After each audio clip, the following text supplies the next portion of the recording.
Radio Corex, les corridors d'exportation de la FCCQ. Votre marché est plus grand que vous ne le pensez. Guillaume Cariou occupe le poste de directeur études et stratégies internationales chez Mercadex International.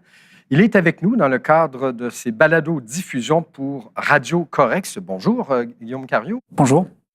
Les temps changent. Quand on veut entrer aux États-Unis et se faire valoir, encore faut-il prendre les bons canaux, les bonnes stratégies pour faire notamment la promotion de ces produits. Alors, à cet égard-là, est-ce que vous avez noté une évolution des changements?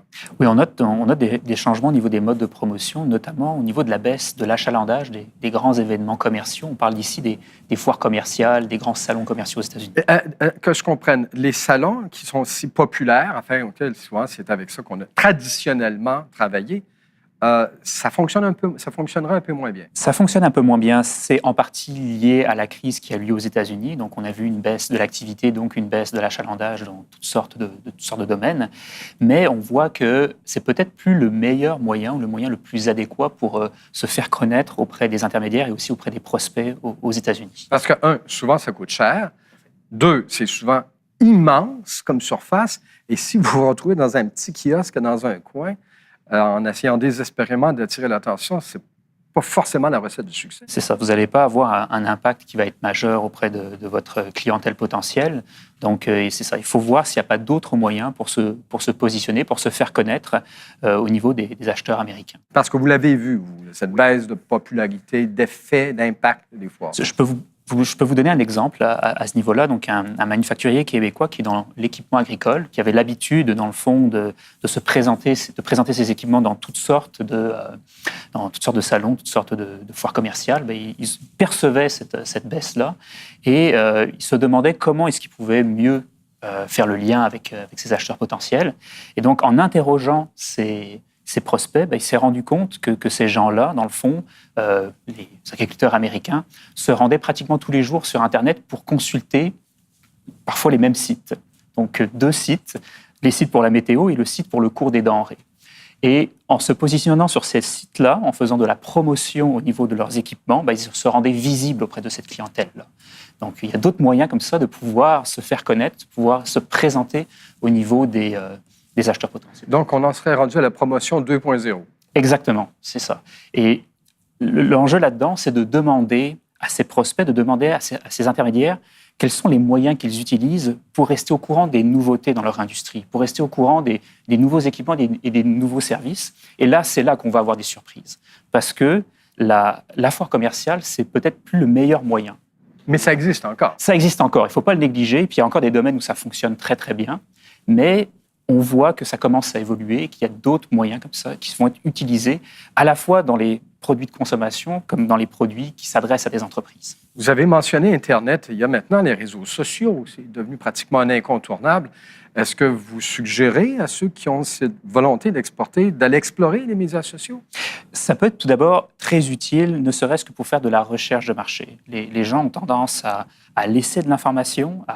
Si on reste dans l'exemple que je donnais dans le domaine agricole, les agriculteurs vont commenter l'équipement qu'ils utilisent, ils vont donner un peu leur ressenti par rapport à leur expérience d'utilisation. Et donc là, les entreprises peuvent aller chercher de l'information sur ces réseaux-là pour, par la suite, mieux se présenter à cette clientèle-là. Mais j'imagine l'entrepreneur, déjà qu'au Québec, on dit qu'on n'est pas assez présent, notamment sur le commerce en ligne. Quand vous devez investir dans les médias sociaux, vous n'avez pas nécessairement... Vous savez comment ça fonctionne, vous n'avez pas nécessairement la stratégie. Vous pouvez leur donner un coup de main, vous?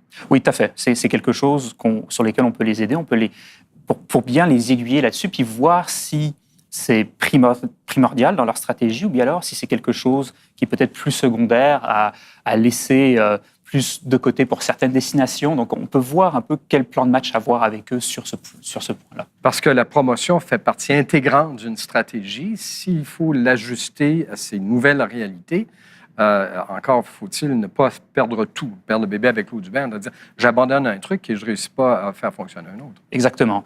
Et c'est pour ça que l'entreprise dont je parlais, qui est dans le domaine agricole, ils ont quand même maintenu une certaine présence dans les salons, mais ils ne vont pas les couvrir à grandeur comme ils faisaient par le passé. Maintenant, ils sont beaucoup plus sélectifs là-dessus.